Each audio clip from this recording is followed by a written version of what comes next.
Assalamualaikum. Pada masa pemerintahan Khalifah Umayyah, minat dalam peternakan kuda dan unta mendorong kajian ilmiah sistematik oleh bangsa Arab pada awal abad ke-7. Untuk itu, klasifikasi dan sifat hewan dan tumbuhan dikaji dan dicatat oleh beberapa ilmuwan. Salah satu tokoh yang paling berjasa dalam pengklasifikasian hewan pertama kali adalah Al-Asma'i, dan ia amat dikenal di kalangan ilmuwan pada abad ke-9 dan abad ke-10. Beliau merupakan sarjana muslim pertama yang mengkaji ilmu alam dan ilmu tentang binatang dan penyusunan kumpulan sajak. Abu Sa'id Abdul Malik bin Quraib Al-Asma'i Al-Bahili adalah seorang ahli sastra Arab sekaligus ilmuwan bidang zoologi, botani, dan pemeliharaan hewan. Ia lahir di Basroh pada tahun 739 Masehi. Ia bersinar tak hanya di tanah kelahirannya, tapi juga memancar kilaunya di pusat pemerintahan Islam saat itu, Baghdad. Nama kecil beliau adalah Abdul Malik bin Qurain. Beliau berasal dari keluarga yang sangat miskin. Rumahnya kecil di jalan yang sempit, dekat dengan sebuah toko yang penjaganya selalu meledek ketika ia akan berangkat mengaji. Karena tidak ingin diledek oleh tetangganya setiap kali akan berangkat mengaji, maka beliau memilih untuk berangkat mengaji pada pukul 3 pagi dan pulang pada pukul 10 malam. Saking miskinnya, beliau sampai menjual baju-bajunya hingga hanya tersisa 2 baju saja, 1 baju untuk mengaji dan 1 baju lagi untuk tidur.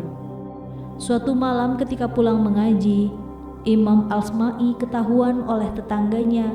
Kemudian tetangganya ini karena merasa kasihan dengan Asma'i, ia menawarkan pekerjaan kepada Al-Asma'i untuk menjadi pembantu di tokonya dengan gaji 1 bulan sebesar 500 dirham. Namun Al-Asma'i menolaknya karena lebih memilih untuk tetap bisa mengaji. Bahkan sampai tetangganya menghina-hina Al-Asma'i, beliau tetap menolak tawaran pekerjaan tersebut.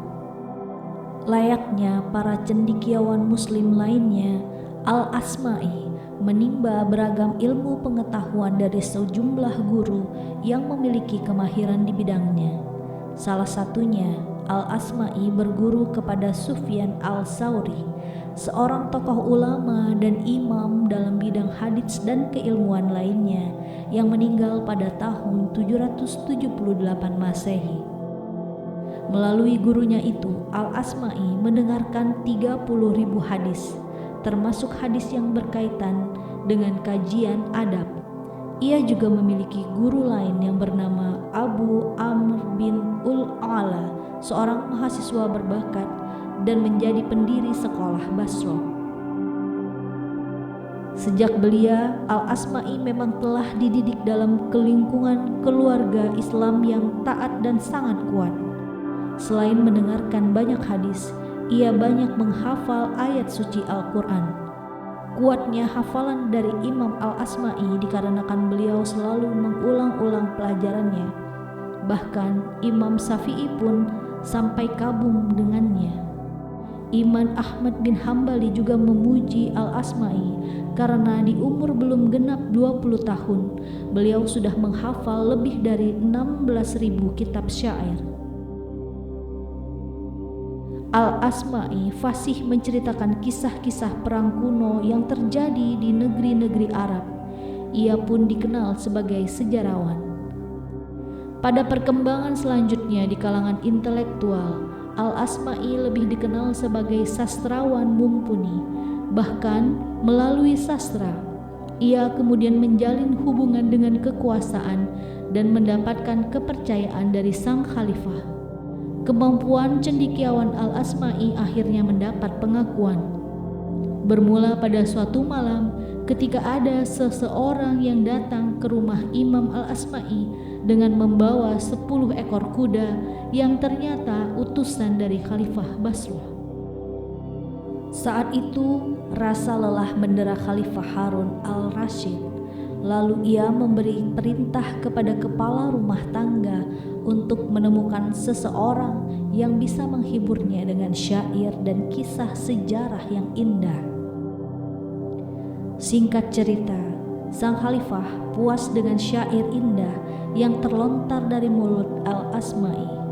Tak sekedar pujian lisan, Al-Asma'i pun memperoleh imbalan dirham atas kinerjanya itu. Malam itu memang menjadi malam pertama Al-Asma'i bersentuhan dengan istana dan ia diangkat menjadi pendamping khalifah. Khalifah Harun al-Rasyid bahkan meminta Al-Asma'i untuk menjadi guru bagi anak-anaknya, yaitu Amin dan Makmun. Sebuah kesempatan besar yang langsung diambil olehnya. Oleh Imam Al-Asma'i, kedua putra petinggi Basrah tersebut tidak diperbolehkan lagi untuk tinggal di kerajaan, melainkan tinggal bersama dengan Al-Asma'i dan dibimbing dalam kesederhanaan. Amin dan Maknun dididik oleh Imam Al-Asma'i dengan sebaik-baiknya didikan hingga hafal Al-Quran, menjadi ahli fikih dan tafsir. Khalifah Harun al-Rasyid senang dan puas saat putranya Makmun sudah dapat memimpin khutbah dan sholat Jumat di kerajaan berkat dididik oleh Imam Al-Asma'i. Karena keberhasilannya dalam mendidik putra-putra khalifah, maka Khalifah Harun al-Rasyid menghadiahi beliau dengan berhektar-hektar ladang. Di suatu ketika, Imam Al-Asma'i bertemu dengan tetangga yang dulu menghinanya setiap hari ketika akan berangkat mengaji.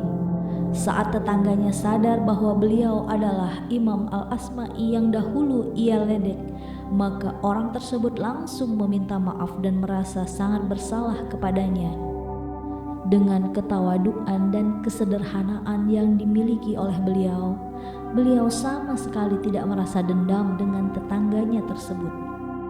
Justru Imam Al-Asma'i berterima kasih kepada tetangganya karena berkat hinaan dan cacian dari tetangganya itu, ia semakin gigih dalam menuntut ilmu.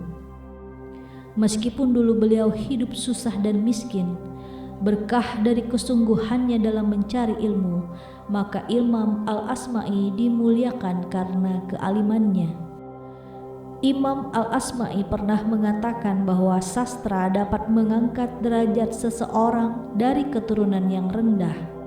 Namun menurutnya, di antara golongan manusia, maka golongan yang menderita adalah golongan mereka yang bergaul dengan para sastrawan tapi tidak memiliki rasa sastra. Di sisi lain, Imam Al-Asma'i dikenal sebagai salah satu sosok yang paling awal mengembangkan sains, anatomi, dan zoologi. Ia menulis tentang kuda dalam bentuk buku yang berjudul Kitab Al-Khail. Imam Al-Asma'i juga menulis tentang unta dalam Kitab Al-Ibil, tentang biri-biri dalam Kitab Al-Sya, dan buku tentang binatang-binatang buas dalam Kitab Al-Wuhus, serta penciptaan manusia yang terangkum dalam Kitab Khalq al-Insan. Dalam karyanya yang menguraikan tentang penciptaan manusia, Imam Al-Asma'i menunjukkan pengetahuan tentang anatomi tubuh manusia secara terperinci dan akurat. Ia tercatat sebagai ilmuwan pertama yang mempelajari anatomi manusia. Hal ini menguatkan bukti bahwa umat muslim telah sejak awal mengenal ilmu anatomi manusia. Beliau juga menulis sebuah antologi puisi yang berjudul Al-Asma'iyat, menampilkan kumpulan puisi bersifat sajak sedih dan kebaktian. Sekitar 60 karya dikaitkan dengan Imam Al-Asma'i, terutama tentang hewan, tumbuhan, adat istiadat, dan bentuk-bentuk gramatikal dalam beberapa cara yang berhubungan dengan pra-Islam puisi Arab. Dan masih banyak lagi diduga karya imam besar ini. Umumnya karya tersebut menjadi saduran tulisan pengembangan turunan yang dibuat oleh murid-muridnya. Dan serangkaian karya tersebut mencuri perhatian besar dan sangat dikenal di Austria pada paruh kedua abad ke-19. Bukunya yang berjudul Kitab Alfard diedit oleh D.H. Müller dan diterbitkan di Wina. Buku lainnya yaitu buku tentang binatang buas diedit oleh R. Geyer di Wina pada tahun 1887 Masehi. Selama tinggal di Baghdad, selain mendapatkan kesempatan untuk mengembangkan ilmunya, Imam Al-Asma'i juga meraih penghidupan yang sangat layak. Ia menjadi cendekiawan yang mendapat kepercayaan dari khalifah. Imam Al-Asma'i meninggal dunia pada tahun 828 Masehi. Namun, kisah Imam Al-Asma'i tak sirna seiring dengan kematian sang cendekiawan. Seorang teolog, ahli hukum dan penulis biografi serta pakar tata bahasa yang masyhur bernama Ibnu Halikan yang berasal dari Ilbil, Irak, menuliskan tentang Al-Asma'i dalam karya biografinya. Imam Al-Tanuhi juga menceritakan kisah tentang Imam Al-Asma'i dalam kitabnya yang berjudul Al-Faraj yang berisi tentang kisah teladan orang-orang sukses.